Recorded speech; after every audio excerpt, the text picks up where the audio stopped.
नमस्कार दोस्तों, मैं अभिषेक फुलवारिया और आप सभी का स्वागत है ब्रांडेड क्लासेस बाड़मेर पर। दोस्तों, आज अपन बात करने जा रहे हैं राजस्थान में सूखा, अकाल, मरुस्थलीकरण, बंजर भूमि, इस टॉपिक के बारे में, जो कि वीडियो मेंस के लिए वेरी इंपॉर्टेंट होने वाला है। और दोस्तों, इससे पर्सन जो है 100% पूछा जाएगा, ठीक है। और सबसे पहले इसमें मैं बता दूँ आप जिस वीडियो में कैसे पढ़ेंगे। तो सबसे पहले तो फुल डिटेल में पढ़ेंगे, चाहे सूखा हो, अकाल हो, उन संबंधित योजनाएँ हो, मरुस्थलीकरण हो, सब कुछ एकदम डिटेल में पढ़ेंगे। और उसके बाद में जो है उसके प्रीवियस ईयर के क्वेश्चन देख लेंगे, यानी कि गत परीक्षा में पूछे गए प्रश्न 2020 के, 2021 के। तो इससे अपने को पता चल जाएगा कि प्रश्न किस प्रकार से और कहाँ से पूछा जाएगा। तो वीडियो जो है वो वेरी इंपॉर्टेंट है।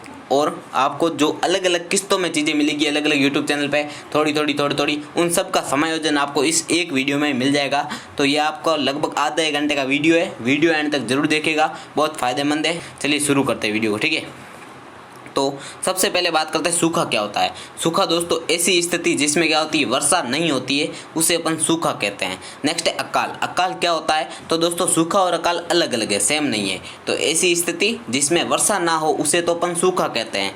और ऐसी स्थिति जिसमें सूखे के कारण मनुष्यों तथा पशुओं के लिए जल, खाद्यान्न या चारे की कमी आ जाए उसे अपन अकाल कहते हैं, ठीक है। तो जल, खाद्यान्न तथा चारे की कमी आने को क्या कहते हैं? अकाल कहते हैं। जबकि सूखे में क्या होता है, वर्षा नहीं होती है, ठीक है। ये ध्यान रखिएगा। नेक्स्ट, अब कुछ कहावतें हैं जो पूछी जाती है। ये दोनों RAS में पूछी गई है। किसमें? RAS, ठीक है। दोनों कहावतें इंपॉर्टेंट है, दोनों का मतलब पूछा जाता है। तो आपसे सीधा पूछेगा तीजो कुरियो आठों काल या तीजो कुरियो आठवों काल का अर्थ क्या है? तो दोस्तों इसका अर्थ है राजस्थान में प्रत्येक 3 वर्ष में एक अर्धकाल आता है तथा प्रत्येक 8 वर्ष में एक भीषण या भयंकर अकाल आता है। इसी को कहते हैं तीजो कुरियो आठवों काल। तो कुरियो का अर्थ क्या है यहाँ पर? अर्धकाल। क्या है? अर्ध अकाल, ये ध्यान रखिएगा। और आठवों काल यानी कि एक भीषण अकाल। तो प्रत्येक 3 वर्ष में एक अर्धकाल यानी कि कुरियो और आठों काल यानी कि 8 साल बाद एक भीषण अकाल आता है। नेक्स्ट है पग पुंगल धड़कोटड़ो बाहु बाड़मेर जद लाद्यो जोधपुर थायो जैसलमेर। तो इसका अर्थ क्या है? पग पुंगल यानी कि अकाल के पैर जो है वो दोस्तों पुंगल यानी कि बीकानेर में है। धड़ कोटड़ो यानी कि धड़ जो है यह दोस्तों मारवाड़ यानी कि कोटड़े में स्थित है। जबकि बाहु जो है यह बाड़मेर में, यानी कि अकाल की भुजा कहाँ पर है? तो बाड़मेर में निवास करती है। जबकि जद लाद्यो जोधपुर यानी कि कभी कभी यह जोधपुर में भी आ जाता है। लेकिन ठायो क्या है? जैसलमेर। ठायो जो है वो कहते हैं इसका निश्चित स्थान यानी कि एक स्थायी पता जो है वो क्या है? जैसलमेर है। तो पग पुंगल धड़ कोटड़ो बाहु बाड़मेर जद लाद्यो जोधपुर ठायो जैसलमेर। इस पंक्ति का अर्थ स्पष्ट करने से RS मेंस में प्रश्न पूछा जा चुका है। नेक्स्ट बात करते हैं अकाल के प्रकार के बारे में, यानी कि अकाल जो है उसके कौन कौन से प्रकार है। तो आपसे सीधा पूछेगा तृण काल में किसकी कमी आती है, यानी कि तृण अकाल या तृण काल क्या है। तो दोस्तों इसमें पशुओं हेतु घास और चारा उपलब्ध नहीं होता है। तो घास और चारा उपलब्ध नहीं होता है उसे कहते हैं तृण काल। नेक्स्ट है जल काल। नाम से पता चल रहा है जल से होने वाला जो अकाल है, यानी कि जल की कमी जिसमें आ जाती है उसे कहते हैं जल काल। तो पशुओं तथा मानव हेतु जल की कमी आना क्या कहलाता है? जल अकाल कहलाता है। नेक्स्ट है अन्न अकाल, जिसमें क्या होता है? अन्न उपलब्ध नहीं होता है, उसे कहते हैं अन्न अकाल। एक आता है त्रिकाल। त्रिकाल का अर्थ है जब तृण, जल और अन्न यानी कि पशु, ठीक है, पशु हेतु घास और चारा कम हो जाए तो उसे कहते हैं तृणकाल। जल यानी कि जल की कमी, अन्न यानी कि खाने के उद्योग खाद्यान्न की कमी। जब ये सब एक साथ आ जाते हैं तो उसे कहते हैं त्रिकाल, ठीक है। एक होता है अर्धकाल, जो हमने देखा था कुरियो। क्या बोल रहा था? कुरियो। कुरियो का अर्थ है इन तीनों में से दोस्तों कोई 1-2 काल आए ना, तृण, जल और अन्न, इन तीनों में से, जैसे कि जल और तृण आ गया, जैसे कि जल और अन्न आ गया, तृण और अन्न आ गया, तो इस प्रकार से कोई 1-2 काल आए तो उसे अर्ध अकाल कहा जाता है। एक आता है स्थायी पौना। क्या है? तो स्थायी पौना क्या है? अनावृष्टि के कारण पड़ने वाला जो अकाल होता है उसे स्थायी पौना कहते हैं। क्या? अनावृष्टि यानी कि बारिश का नहीं होना, और बारिश के नहीं होने के कारण जो अकाल पड़ता है उसे स्थायी पौना कहते हैं, ठीक है। नेक्स्ट है दोस्तों राजस्थान में अकाल। तो राजस्थान में अकाल से एक प्रश्न जरूर पूछा जाता है और पिछली बार भी पूछा गया था ग्राम सेवक 2016 में।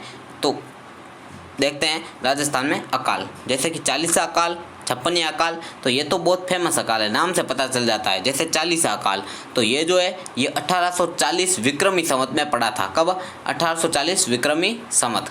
ओके, विक्रमी संवत में पड़ा था 1840 में, इसे कहते हैं 40सा अकाल। उसी प्रकार 56 अकाल क्या है? तो 1956 विक्रमी संवत। ओके, 1956 विक्रमी संवत। तो ये अभी आप देखोगे यहाँ पे तो 1899 लिखा है, 1783 लिखा है, तो ये कैसे, तो 1840 में से यदि 57 घटाते हैं -57 करते हैं तो क्या बन जाता है, 1783 बन जाता है। उसी प्रकार 1956 में से 57 जब घटाते हैं तो ये 1899 बन जाता है। तो दोस्तों विक्रमी संवत के अनुसार ये नाम दिए गए हैं, क्योंकि पहले विक्रमी संवत का जो कैलेंडर है वो ज़्यादा चलता था। तो 40 अकाल कब पड़ा था, 1840 विक्रमी संवत। आपको विक्रमी संवत ही याद रखना है, ठीक है, इन दोनों में तो जैसे नाम से पता चले उनमें विक्रमी संवत ही याद रखो आप, ठीक है। और उसमें से 57 घटा के क्या कर दोगे आप, ईस्वी में बदल दोगे। तो 1783 ईस्वी में पड़ा था 40 अकाल, 57 जोड़ते ये बन जाएगा विक्रमी संवत यानी कि 1840 में। और 56 अकाल कब पड़ा था, तो 1899 से 1900 के मध्य पड़ा था, यानी कि विक्रमी संवत 1956 से 1957 के मध्य। ओके, ये दो अकाल हो गए, 40 और 56, ये दो फ्री। नेक्स्ट है दोस्तों पंचाकाल। पंचाकाल जो है यह दोस्तों 1812 से 1813 के मध्य पड़ा था। 1812 से 1813 के मध्य पड़ा था पंचाकाल। नेक्स्ट है सहसा मूदसा अकाल।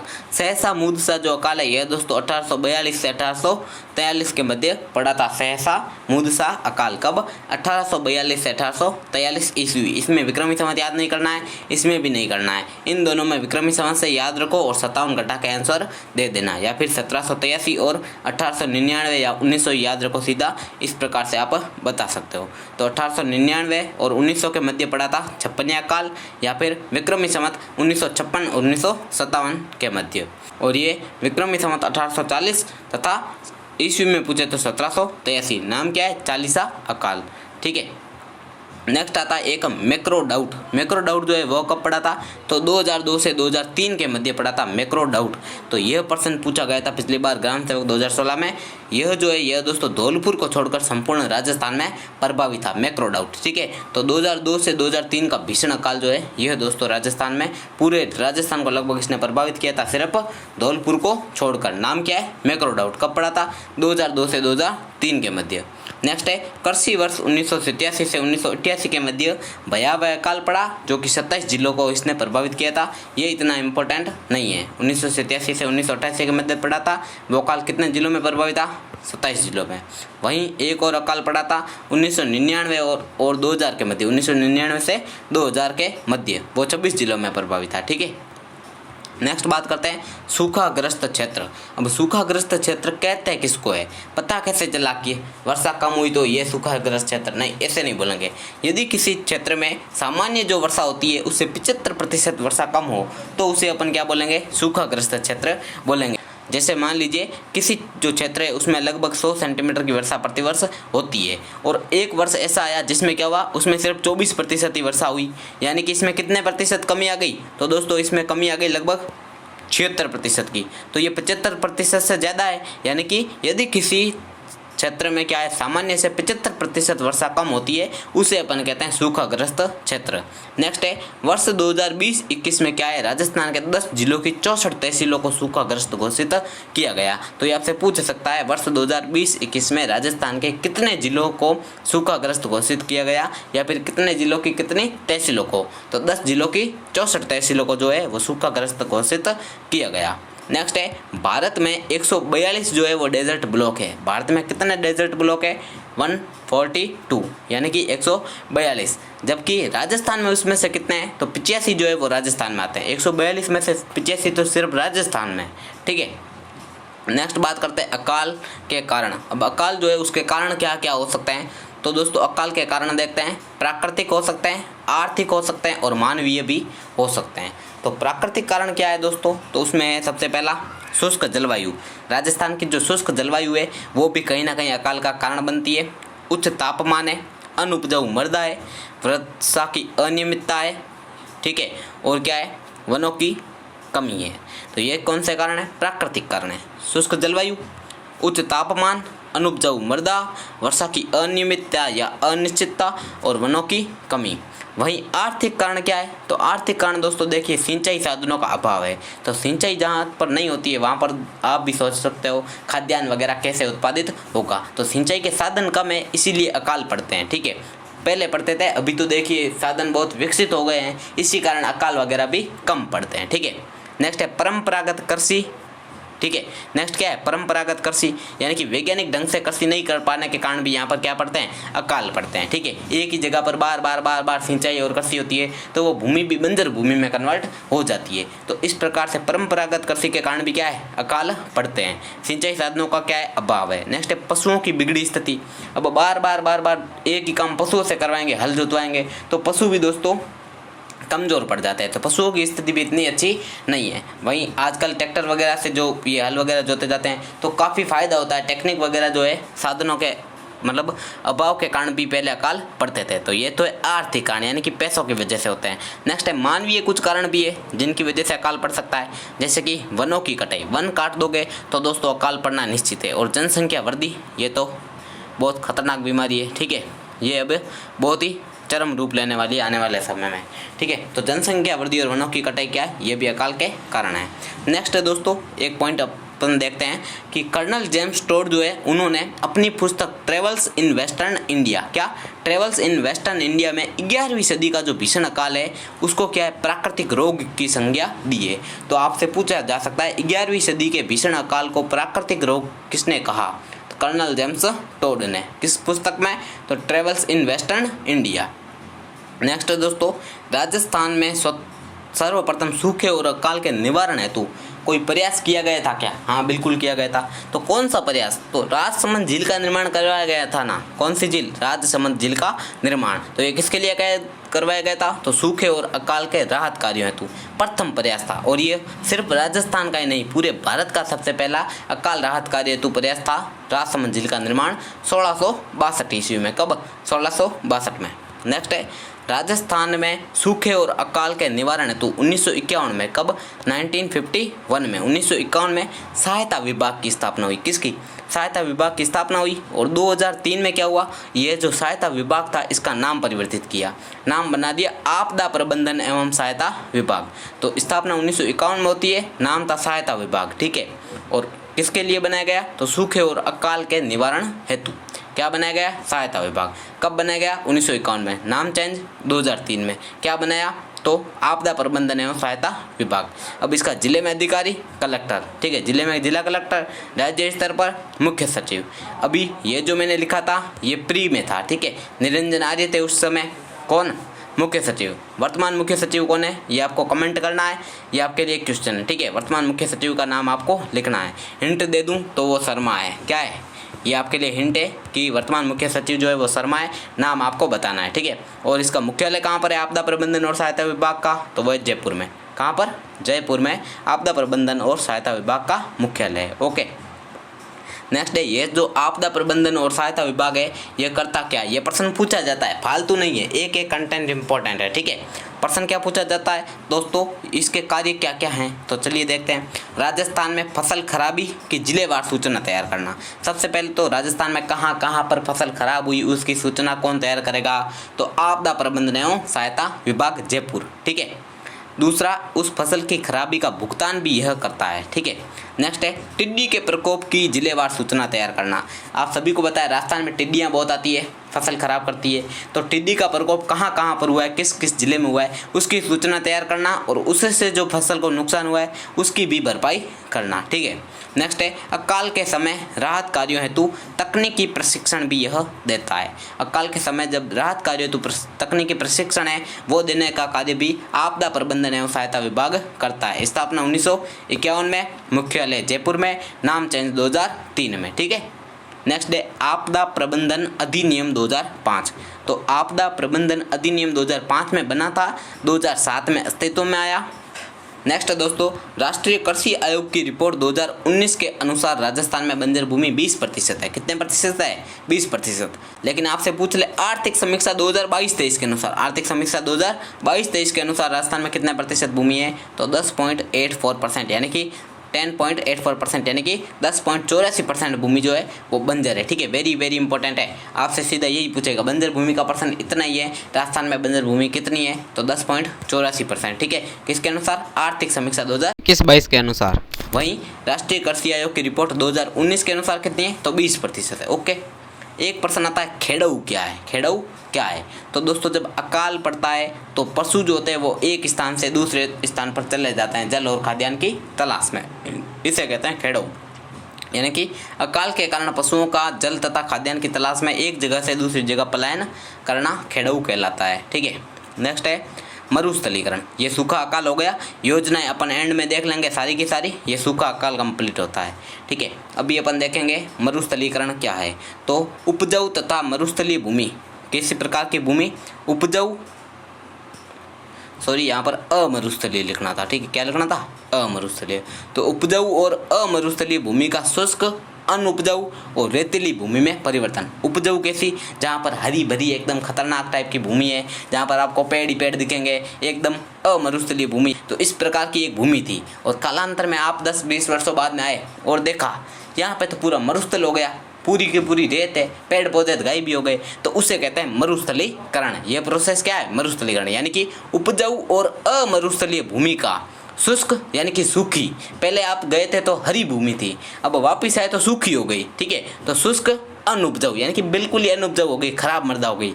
रेतीली और मरुस्थलीय भूमि में जो परिवर्तन होता है उसे कहते हैं मरुस्थलीकरण। ठीक है, और राजस्थान में जो है ये मरुस्थलीकरण यानी कि मरुस्थल का तेजी से आगे बढ़ना। तो राजस्थान में इस मरुस्थलीकरण को क्या कहते हैं? मरुस्थल मार्च के नाम से जाना जाता है। यानी कि मरुस्थलीकरण का तेजी से बढ़ना, ओके, या आगे बढ़ना। नेक्स्ट है मरुस्थलीकरण की दिशा क्या है? तो राजस्थान से, ये दोस्तों राजस्थान है और राजस्थान से क्या है मरुस्थलीकरण जो है यह फटाफट हो रहा है बाकी दूसरे राज्यों की ओर। तो इसकी दिशा ये है, ये इसकी दिशा है। कौन सी दिशा है? तो ये जो है दक्षिण पश्चिम है, दक्षिण पश्चिम से उत्तर पूर्व, दक्षिण पश्चिम से उत्तर पूर्व की ओर। तो राजस्थान में मरुस्थलीकरण की दिशा या मरुस्थल मार्च की दिशा क्या है? दक्षिण पश्चिम से उत्तर पूर्व की ओर। ठीक है, नेक्स्ट है थार मरुस्थल की पूर्वी सीमा का निर्धारण कौन करती है?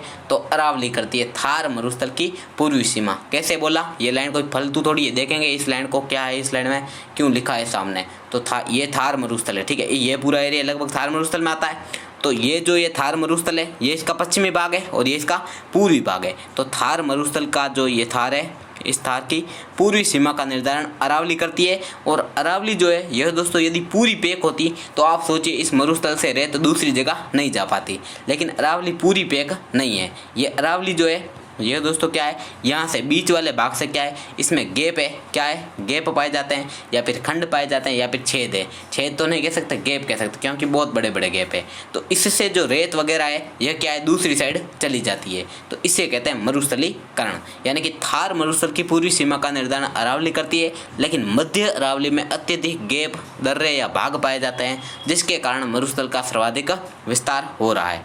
यानी कि मरुस्थल फैल रहा है अलग अलग जगह पर।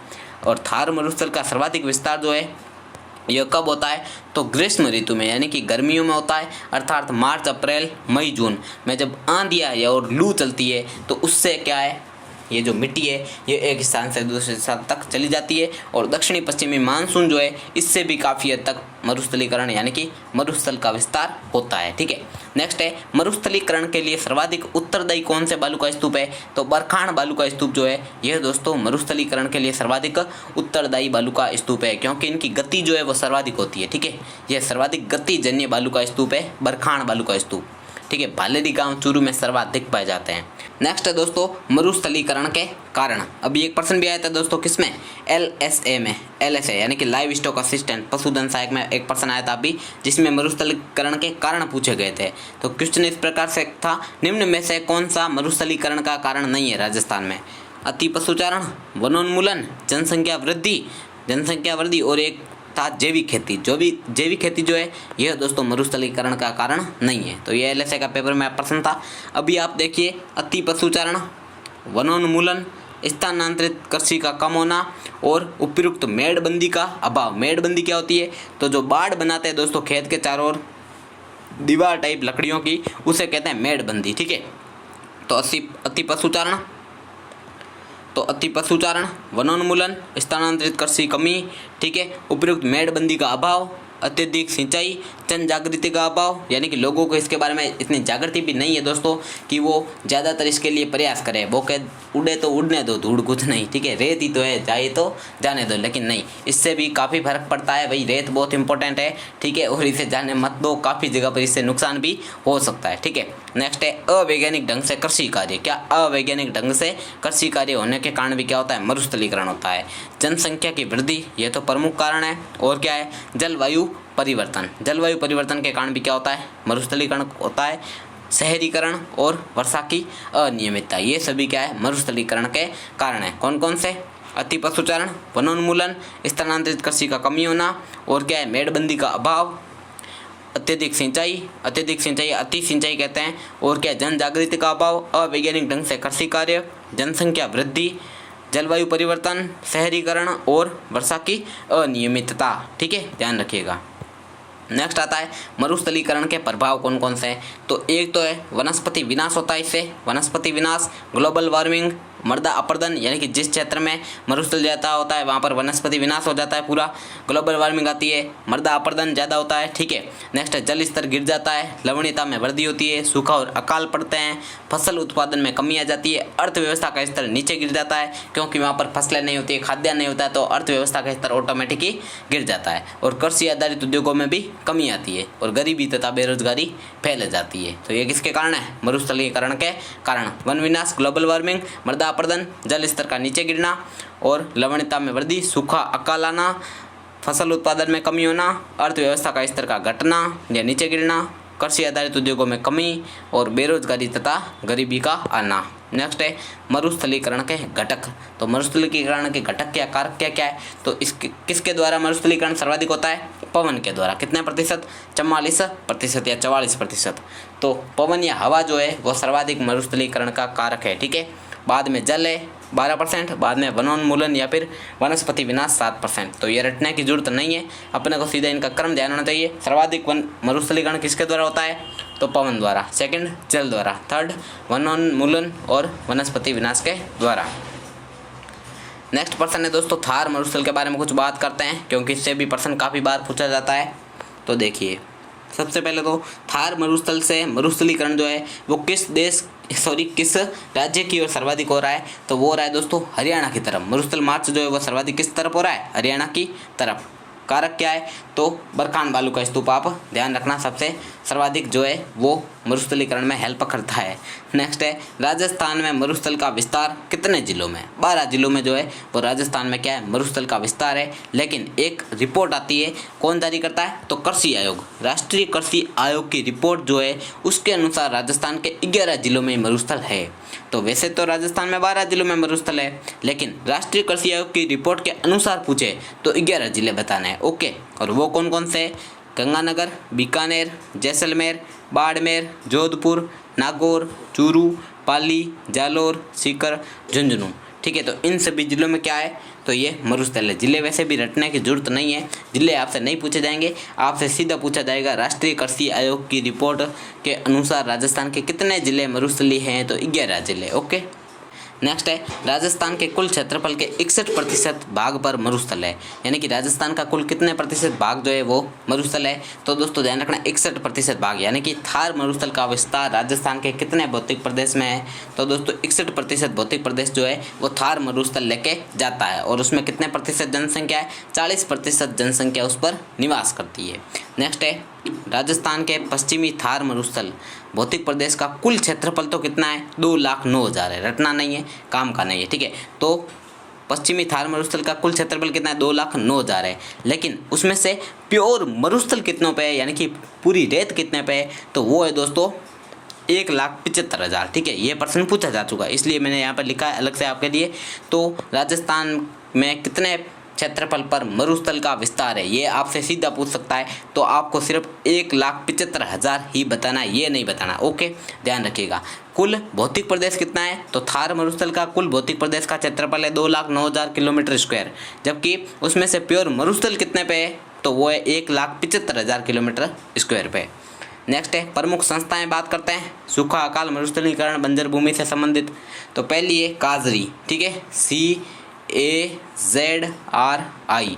तो काजरी यानी कि centre arid zone research institute यानी कि केंद्रीय शुष्क क्षेत्र अनुसंधान संस्थान काजरी, स्थापना पूछी जाती है 1959। वेरी वेरी इंपॉर्टेंट, काफ़ी बार पूछा जाता है।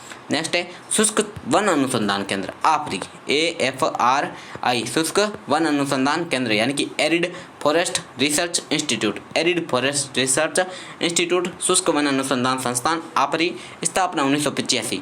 तो 1959 में काजरी की और AFRI की 1985 में। वेरी इंपॉर्टेंट है। नेक्स्ट आता है बंजर भूमि एवं चारागाह विकास बोर्ड की स्थापना कब होती है? तो बंजर भूमि और चारागाह विकास बोर्ड की स्थापना 22 दिसंबर 2016। वेरी इंपॉर्टेंट, ठीक है, 22 दिसंबर 2016। नेक्स्ट है राजस्थान राज्य आपदा प्रबंधन प्राधिकरण। तो राजस्थान राज्य आपदा प्रबंधन प्राधिकरण जो है यह दोस्तों इसके अध्यक्ष कौन है? मुख्यमंत्री यानी कि CM होते हैं, ठीक है। नेक्स्ट है राजस्थान में आपदा प्रबंधन नियम कब घोषित किए गए? तो 2009 में तैयार गए थे आपदा प्रबंधन नियम। नेक्स्ट है केंद्रीय शुष्क बागवानी संस्थान। तो केंद्रीय शुष्क बागवानी संस्थान जो है यह कहाँ पर है? तो ये दोस्तों बीकानेर में। कहाँ पर स्थित है? बीकानेर में। इसकी स्थापना भी 1959 में होती है, काजरी और इसकी दोनों की 1959 में होती है। किसकी? शुष्क बागवानी अनुसंधान संस्थान और केंद्रीय शुष्क क्षेत्र अनुसंधान संस्थान काजरी। नेक्स्ट आता है सूखा, अकाल, बंजर भूमि एवं मरुस्थलीकरण से संबंधित कार्यक्रम। तो इसमें फर्स्ट है दोस्तों सूखा संभावित क्षेत्र विकास कार्यक्रम यानी कि सूखा संभाव्य क्षेत्र विकास कार्यक्रम। इम्पोर्टेंट की घात दोस्तों 20-25 कर लेना क्योंकि इतना इंपॉर्टेंट है, हर बार यही प्रश्न पूछा जाता है सूखा और मरुस्थलीकरण से, ठीक है, सूखा और अकाल से। तो फर्स्ट है सूखा संभाव्य क्षेत्र विकास कार्यक्रम 1974-75 में शुरू होता है और सिर्फ यही प्रश्न पूछा जाता है, ठीक है, बार बार। 1974-75 में क्या है? तो सूखा संभाव्य क्षेत्र विकास कार्यक्रम। 1977-78 में क्या है? मरु विकास कार्यक्रम, मरु विकास कार्यक्रम 77-78, सूखा संभाव्य क्षेत्र विकास कार्यक्रम 74-75, ठीक है, इतना ध्यान रखिएगा। ये भी BSTC 2021 में पूछा गया ऐसा है, ठीक है, मरु विकास कार्यक्रम। नेक्स्ट है केंद्र तथा राज्य के बीच खर्च का अनुपात दोनों में 75-25 है, अलग से याद करने की जरूरत नहीं है। सूखा संभाव्य क्षेत्र विकास कार्यक्रम, मरु विकास कार्यक्रम, दोनों में केंद्र तथा राज्य के मध्य खर्च का अनुपात कितना है? तो 75-25 है। कौन किस में? सूखा संभाव्य क्षेत्र विकास कार्यक्रम और मरु विकास कार्यक्रम, दोनों में 75-25 का अनुपात है केंद्र और राज्य के मध्य। नेक्स्ट सूखा संभाव्य क्षेत्र विकास कार्यक्रम जो है यह दोस्तों राजस्थान के 11 जिलों के 32 खंडों में संचालित है। सूखा संभाव्य क्षेत्र विकास कार्यक्रम 11 जिलों के 32 खंडों में, ठीक है। और यदि बात करें मरु विकास कार्यक्रम तो यह दोस्तों 16 जिलों के 85 खंडों में, कितने? 16 जिलों के 85 खंडों में संचालित है मरु विकास कार्यक्रम, जबकि सूखा विकास कार्यक्रम नहीं, सूखा संभाव्य क्षेत्र विकास कार्यक्रम जो है यह दोस्तों 11 जिलों के 32 खंडों में, ठीक है। अब इसमें 11 जिले कौन कौन से देखने हो तो लिखे हुए हैं और इसमें भी 16 जिले लिखे हुए हैं, स्क्रीनशॉट ले लीजिएगा, आराम से पढ़ लीजिएगा। तो इसमें अजमेर, टोंक, सवाई माधोपुर, करौली, भरतपुर, कोटा, बारां, झालावाड़, उदयपुर, डूंगरपुर, बांसवाड़ा, ठीक है, ये आप देख लीजिएगा एक बार। नेक्स्ट कार्यक्रम है दोस्तों कॉम्बैक्टिंग डेजर्ट प्रोग्राम, कॉम्बैक्टिंग डेजर्ट प्रोग्राम 1979 में शुरू होता है कॉम्बैक्टिंग डेजर्ट प्रोग्राम। नेक्स्ट है वृक्ष मित्र या फिर रूंख भायला कार्यक्रम। तो वृक्ष मित्र या रूंख भायला कार्यक्रम 1986 में स्टार्ट होता है डूंगरपुर से, वृक्ष मित्र या फिर रूंख भायला कार्यक्रम। नेक्स्ट है बंजर भूमि विकास कार्यक्रम। बंजर भूमि विकास कार्यक्रम दोस्तों 1989 से 90 के मध्य चलता है, बंजर भूमि विकास कार्यक्रम 10 जिलों में। नेक्स्ट है ऑपरेशन खेजड़ा 1991। ऑपरेशन खेजड़ा कब होता है? तो 1991 में। और अरावली वृक्षारोपण 1992 में, अरावली वृक्षारोपण 1992। जल संभर विकास योजना 1995। आपके लिए मेहनत करके एकदम सीरीज वाइज लिखे हैं सारे के सारे बढ़ते क्रम में। 1979 में होता है कॉम्बैक्टिंग डेजर्ट प्रोग्राम। वृक्ष मित्र रूंख भायला कार्यक्रम में यह दोस्तों 1986 में डूंगरपुर से। नेक्स्ट है बंजर भूमि विकास कार्यक्रम 1989 से 90 के मध्य 10 जिलों में। ऑपरेशन खेजड़ा 1991 में। 1992 में अरावली वृक्षारोपण और जल संभर विकास योजना 1995 में। जीवन धारा योजना 1996-97 में। यह प्रश्न अभी पूछा गया था संगणक एग्जाम 2021 में। क्या प्रश्न था? जीवन धारा योजना जो है इसका संबंध है तो सिंचाई के हेतु कुओं का निर्माण, सिंचाई कुओं का निर्माण से संबंधित है जीवन धारा योजना 1996-97। ओके। नेक्स्ट है हरियाली कार्यक्रम 2003 में शुरू होता है, 2003 में हरियाली कार्यक्रम। लेकिन हरित राजस्थान योजना 2009-2010, हरियाली 2003 और हरित राजस्थान 2009-2010। नेक्स्ट है मरु गोचर विकास कार्यक्रम 2003-04 में, मरु गोचर विकास कार्यक्रम 2003-04 में। समन्वित जल ग्रहण प्रबंधन कार्यक्रम जो है 2008 में शुरू होता है और इसका वर्तमान नाम पूछा जा सकता है प्रधानमंत्री कृषि सिंचाई कार्यक्रम, या फिर ऐसे पूछा जा सकता है कि प्रधानमंत्री कृषि सिंचाई कार्यक्रम का प्राचीन नाम क्या था, तो वो था समन्वित जल ग्रहण प्रबंधन कार्यक्रम 2008। ओके, नेक्स्ट हरित राजस्थान योजना 2009-2010। नेक्स्ट है मृदा स्वास्थ्य कार्ड योजना, स्वस्थ धरा खेत हरा, स्वस्थ धरा खेत हरा, वीडियो परी 2021 में पूछा गया था, वीडियो परी 2021। मृदा स्वास्थ्य कार्ड योजना का नारा क्या है, तो स्वस्थ धरा खेत हरा, 19 फरवरी 2015 को शुरू होती है। मुख्यमंत्री जल स्वावलंबन अभियान क्या है, 2016। मुख्यमंत्री जल स्वावलंबन अभियान 2016 में शुरू होता है। अभी थोड़ा एक दो और देखते हैं। BADP यानी कि बॉर्डर एरिया डेवलपमेंट स्कीम, क्या बॉर्डर एरिया डेवलपमेंट स्कीम या प्रोग्राम, तो दोस्तों ये कब शुरू होती है, सीमा क्षेत्र विकास योजना 7वीं पंचवर्षीय योजना के तहत, 7वीं पंचवर्षीय योजना के तहत शुरू होती है। केंद्र प्रायोजित योजना है, जैसलमेर, बीकानेर, बाड़मेर और गंगानगर में। 4 जो सीमावर्ती क्षेत्र है रेड क्लिफ रेखा पर स्थित, जैसलमेर सबसे पहले गंगानगर, बाद में बीकानेर, बाद में बाड़मेर, बाद में जैसलमेर, तो इन 4 जिलों में संचालित है कौन सी योजना, BADP यानी कि सीमा क्षेत्र विकास कार्यक्रम या programme, border area development scheme. ठीक है, नेक्स्ट है मेवात क्षेत्र विकास योजना। मेवात क्षेत्र विकास योजना जो है ये 1986-87 के मध्य शुरू होती है। मेवात क्षेत्र विकास योजना 1986-87, अलवर भरतपुर, इसी क्षेत्र को मेवात कहते हैं। मेवात यानी अलवर भरतपुर ही आता है, 1986-87 में शुरू होती है। अब 2005-06 में शुरू होने वाली 2 योजनाएं वेरी वेरी इंपॉर्टेंट है। एक है डांग क्षेत्र विकास योजना 2005-06, एक है मगरा क्षेत्र विकास योजना, यह भी 2005-06। सीधा ईयर ही पूछा जाता है इनका, यह दोनों प्रश्न जो है काफ़ी बार पूछे जाते हैं और सिर्फ इनका सन पूछा जाता है। ठीक है, तो डांग क्षेत्र विकास योजना 2005-06, मगरा क्षेत्र विकास योजना 2005-06। ठीक है, यह डांग क्षेत्र विकास योजना 8 जिलों में। ठीक है, डांग क्षेत्र विकास योजना कितने जिलों में, 8, और मगरा क्षेत्र कितने जिलों में, 5। ठीक है, मगरा क्षेत्र विकास योजना 5 जिलों में, जबकि डांग क्षेत्र विकास योजना 8 जिलों में। अब इसमें 8 जिले कौन कौन से हैं, तो कोटा, करौली, बूंदी, बारां।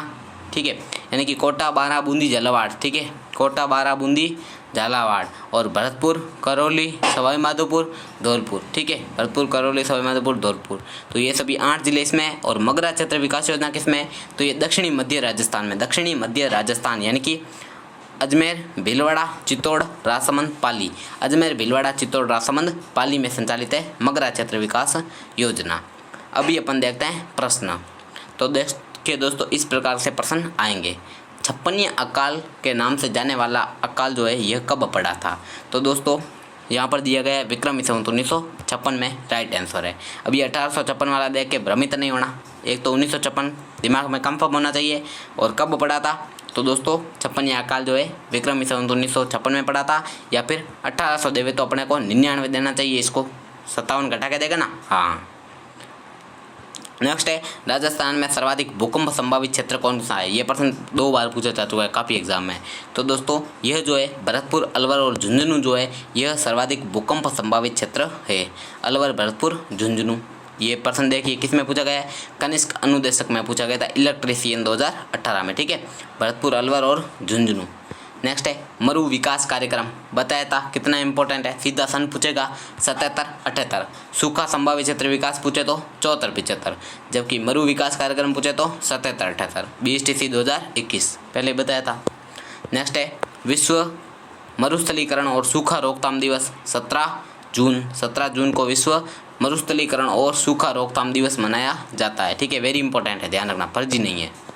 नेक्स्ट है जिस अकाल का व्यापक प्रभाव पड़ता है, त्रिकाल यानी कि खतरनाक प्रभाव पड़ता है, त्रिकाल कहलाता है। नेक्स्ट है राजस्थान में अकाल से जुड़ी कहावत, तीजो कुरियो 8वां काल में, कुरियो का अर्थ है, कुरियो का अर्थ एक अर्ध अकाल होता है, क्या होता है, अर्ध अकाल, बताया था मैंने पहले ही।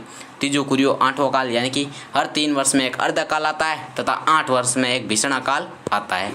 नेक्स्ट है सहसा मुदसा क्या है, तो सहसा मुदसा जो है यह कब पड़ा था, तो देखिए ऑप्शन देखिए 1899, इसमें कौन सा पड़ा था, तो 1899 में तो 56वां अकाल पड़ा था, तो ये तो गया। ठीक है, अब ये 1987-88 इसमें एक अलग अकाल पड़ा था, भयावह अकाल, बताया था मैंने आपको, इसमें कोई अकाल नहीं है। ठीक है, और ये जो है इसका राइट आंसर है 1842 से 1843 के मध्य। नेक्स्ट है राजस्थान में रेगिस्तान के प्रसार को रोकने के लिए किस वृक्ष को उपयोगी माना जाता है, तो वो है दोस्तों खेजड़ी।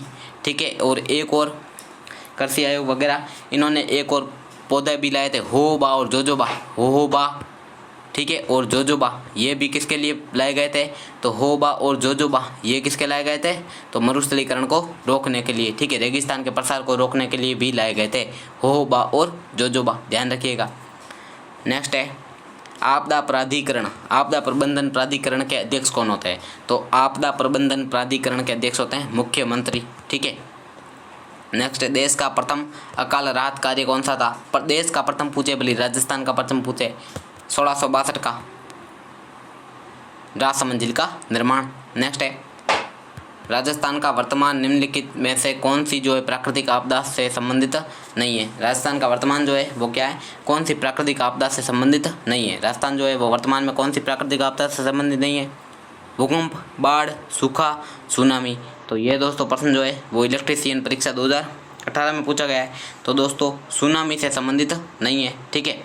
चलिए नेक्स्ट क्वेश्चन देखते हैं। नेक्स्ट है दोस्तों, गत 3 दशकों में राजस्थान में 90% से अधिक गांव जो है वो किस कृषिगत वर्ष में, यानी कि किस वर्ष में अप्रत्याशित अकाल एवं सूखे से पीड़ित रहे? तो यह दोस्तों था 2002 से 2003 वाला, मैंने आपको शुरुआत में ही बताया था, मैक्रो डाउट, ठीक है, 2002 से 2003 में। तो यह था दोस्तों आज का अपना वीडियो कैसा लगा कमेंट बॉक्स में ज़रूर बताएं, और यदि वीडियो अच्छा लगा हो तो इसे लाइक एंड सब्सक्राइब जरूर करें। एक और निवेदन है आपसे, इसी चैनल पर यानी कि ब्रांडेड क्लासेस बाड़मेर पर अन्य जो टॉपिक है उनसे संबंधित भी वीडियो अपलोड किए गए हैं वीडियो मेंस के लिए, वो भी आप जरूर देखें। जैसे कि खाद्य और व्यावसायिक फसलों से रिलेटेड प्रीवियस ईयर के क्वेश्चन सारे के सारे अपलोड किए गए हैं, ठीक है। उद्योग से रिलेटेड पूरा का पूरा एक ही वीडियो में आपको सारे के सारे उद्योग, औद्योगिक संस्थान, कृषि आधारित उद्योग, खनिज आधारित उद्योग, कच्ची सामग्री आधारित उद्योग, लघु मध्यम उद्योग, ठीक है, और ग्रामोद्योग, तो एक वीडियो में सारे के सारे टॉपिक करवा रखे हैं। वो भी 1 घंटे का वीडियो आप जरूर देखिएगा, 1 घंटे में सारे टॉपिक क्लियर हो जाएंगे। साथ ही में उद्योग से रिलेटेड प्रीवियस ईयर के क्वेश्चन का वीडियो भी डाला गया है, तो वो सब भी आप जरूर देखें और कमेंट जरूर करें वीडियो कैसा लगता है आपको, और लाइक एंड सब्सक्राइब तो करना ही है। धन्यवाद।